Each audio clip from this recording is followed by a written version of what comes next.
والکاظمین الغیظ، دوسری صفت یہ بیان کی کہ وہ غصے کو پی جاتے ہیں۔ یہ نہیں کہا کہ وہ ان کے اندر غصہ ہوتا ہی نہیں ہے، نہیں، غصہ آنا یہ انسان کی فطرت ہے، غصہ آنا یہ انسان کی فطرت ہے، اور کہیں غصہ آنا بھی چاہیے آدمی کو۔ بعض مقامات ہوتے ہیں وہاں پر اگر آدمی کو غصہ نہ آئے تو اس کو دیوس کہا گیا ہے۔ مثال کے طور پر اس کی بیٹی کے ساتھ، اس کی بہن کے ساتھ کوئی غیر مرد جو ہے وہ باتیں کر رہا ہے، کوئی غیر مرد جو ہے اس کی عزت کو تار تار کرنے میں لگا ہوا ہے، اور یہ دیکھتا ہے، جانتا ہے، لیکن اس کو کچھ نہیں کہتا، یہ دیوس ہے، اس کو غصہ ہی نہیں آتا، اس کو یہ دیوس اس کو کہا گیا ہے۔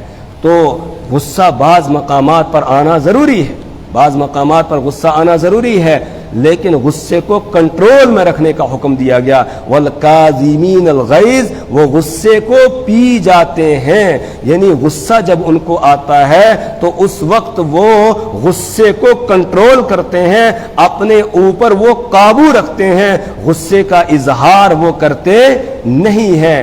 جہاں غصے کا اظہار نہ کرنا ہو وہاں غصے کا اظہار نہیں کرتے ہیں۔ اللہ کے رسول صلی اللہ علیہ وسلم کے پاس ایک آدمی آیا اور آ کر اس نے کہا اوصنی یا رسول اللہ کے رسول مجھے وصیت کیجئے۔ آپ صلی اللہ علیہ وسلم نے فرمایا لا تغضب، غصہ مت کر۔ پھر اس نے کہا یا رسول اللہ مجھے اور وصیت کیجئے۔ آپ نے پھر فرمایا لا تغضب۔ اس نے چند مرتبہ کہا مجھے وصیت کیجئے، مجھے نصیحت کیجئے، آپ ہر مرتبہ اس کو کہتے تھے لا تغضب۔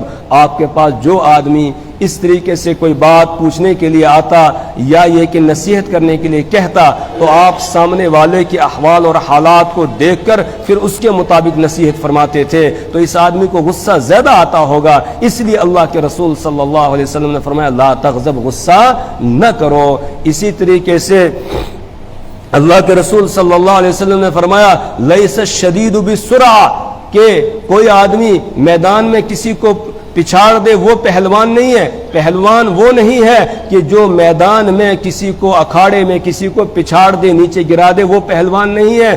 انما الشدید الذی یملک نفسہ عند الغضب، کہا پہلوان تو وہ ہے کہ جو غصے کے وقت میں اپنے اوپر قابو پاتا ہے اور اپنے آپ سے بے قابو ہوتا نہیں ہے۔ ایک روایت میں اللہ کے رسول صلی اللہ علیہ وسلم نے فرمایا من کظم غیظا، جس آدمی نے غصے کو پی لیا، جس آدمی نے غصے کو پی لیا وہو قادر علی انفاذہ، درا حالانکہ وہ اس کو نافذ کرنے پر قادر تھا، یعنی اس کے ساتھ کسی نے کوئی برا معاملہ کیا، اب اس کو اس پر غصہ آ گیا اور یہ طاقت رکھتا ہے کہ اس سے یہ بدلہ لے سکتا ہے، اس کو سبق سکھا سکتا ہے، اپنے غصے کو نافذ کرنے پر یہ قادر ہے، لیکن پھر یہ غصے کو پی جاتا ہے اور غصے کو اس پر نافذ نہیں کرتا ہے، تو ملا اللہ جوفہ امنا و ایمانا، اللہ تعالیٰ اس کے سینے کو، اس کو امن اور ایمان کے ساتھ بھر دے گا، یعنی ایمان کامل اللہ تعالیٰ اس کو دے دے گا۔ جو غصے پر کنٹرول کرے گا، غصے پر قابو پائے گا، دوسرا اس کو غصہ دلا رہا ہے لیکن یہ پھر بھی غصے کو نافذ نہیں کر رہا ہے۔ اور اللہ کے رسول صلی اللہ علیہ وسلم نے غصے کا علاج بھی بتایا کہ جب تم میں سے کسی کو غصہ آ جائے تو پھر اپنے غصے کو ٹھنڈا کیسے کرنا ہے۔ اس نے کبھی ہوتا ہے کوئی کسی کا بچہ، بیٹا کچھ غلط کام کر جاتا ہے، باپ کو غصہ آ جاتا ہے، اور بعض تو ایسے ہوتے ہیں کہ غصے میں آ کر ایک دم بچے کے اوپر تشدد کرتے ہیں، بیٹے کے اوپر تشدد کرتے ہیں، اور اس کے نتیجے میں بعض دفعہ تو بچے کی جان بھی چلی جاتی ہے، اتنا تشدد کر جاتے ہیں غصے میں آ کر۔ اس لیے اللہ کے رسول صلی اللہ علیہ وسلم نے غصے کو کنٹرول کرنے کا حکم دیا اور اس کا طریقہ بھی بتایا کہ کیسے غصے کو تمہیں کنٹرول کرنا ہے۔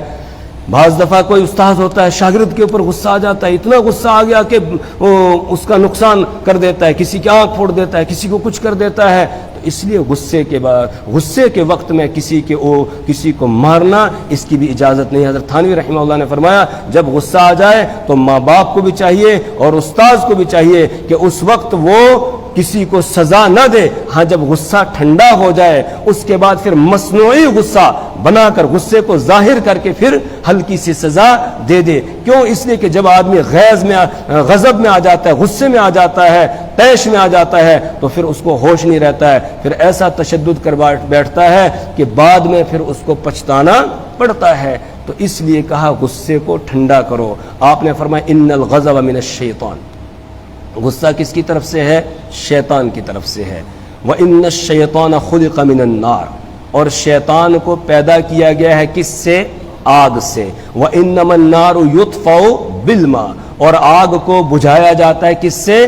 پانی سے. فَإِذَا غَضِبَ أَحَدُكُمْ فَلْيَتَوَضَّأْ، تو لہٰذا جب تم میں سے کسی کو غصہ آ جائے تو اب غصے کو ٹھنڈا کرنے کے لیے فَلْيَتَوَضَّأْ، اسے چاہیے وہ وضو کرے، اسے چاہیے وہ وضو کرے. جب وضو کرے گا تو غصہ ٹھنڈا ہو جائے گا. اسی طرح آپ نے فرمایا جب تم میں سے کسی کو غصہ آ جائے تو فَإِنْ كَانَ قَائِمًا فَلْيَجْلِسْ، اگر وہ کھڑا ہو تو وہ بیٹھ جائے. اور وَإِنْ كَانَ جَالِسًا فَلْيَضْطَجِعْ، اور اگر وہ بیٹھا ہوا تھا غصہ آ گیا تو اسے چاہیے وہ لیٹ جائے، زمین کے ساتھ اپنے آپ کو چپکا دے اور کہ تو غصہ کر رہا ہے، اسی مٹی سے تو پیدا ہوا ہے اور اسی میں تو نے دوبارہ واپس جانا ہے، تجھے غصہ کرنے کا حق ہی کیا ہے؟ اس طرح اپنے آپ کو سمجھائے. یہ علاج بتایا رسول پاک صلی اللہ علیہ وسلم نے.